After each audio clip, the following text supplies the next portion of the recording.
Okay, so our character is moving. Now we want to create our objects for the character to pick up and thereby win the game. We're going to create a new sprite for these pickup objects, but we're actually going to use clones of this sprite. We're going to call this object pickup. Use capital. And this is going to be an object, but we're going to be able to scatter multiple clones around the play area for the player to pick up. So in the costume, I'm just going to make it I'm going to make it a rectangle, and I'm going to try to make it a square. Actually, a perfect square, which is a rectangle.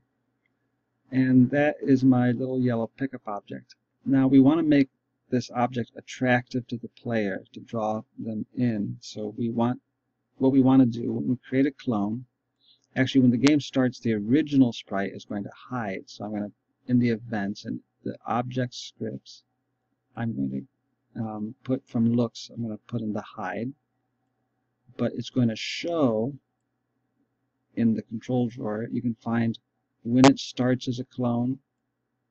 We're going to create clones of this thing using the create clone of myself block. And when those clones are created, then those clones become visible. The original sprite won't be visible. So that's what we're going to do. When it starts as a clone, what we want them to do is to do a little animation to draw the player in until the player reaches them and touches them. Then they should disappear. So whenever you have start as clone, you should always pull out, delete this clone, and have it ready to go to end that stack. So when the clone is started, we want it to do something until it's touched. So we're going to use repeat until, and then in sensing, touching player.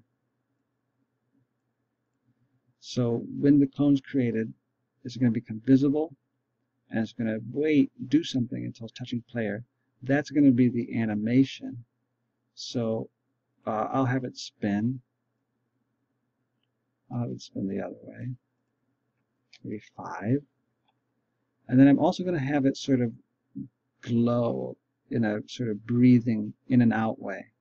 So I'm going to actually set when it's, we'll do set its color effect to a changing number.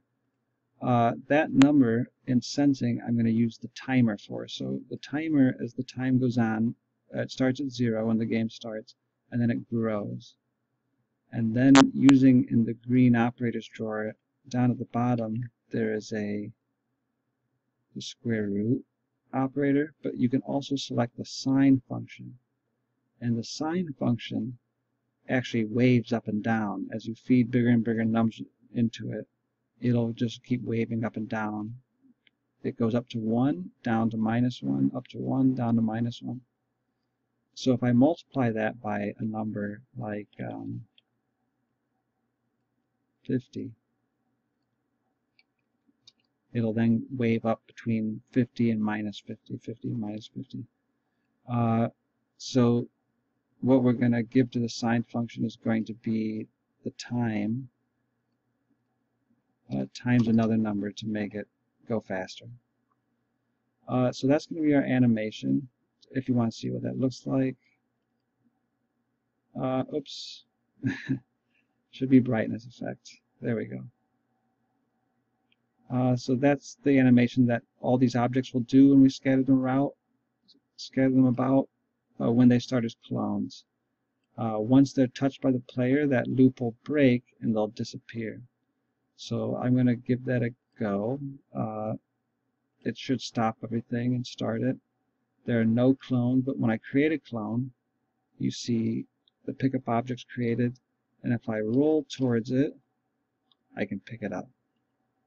In the next video, we will finish scattering these about and collecting points from them, so that collecting them, the player can then win the game.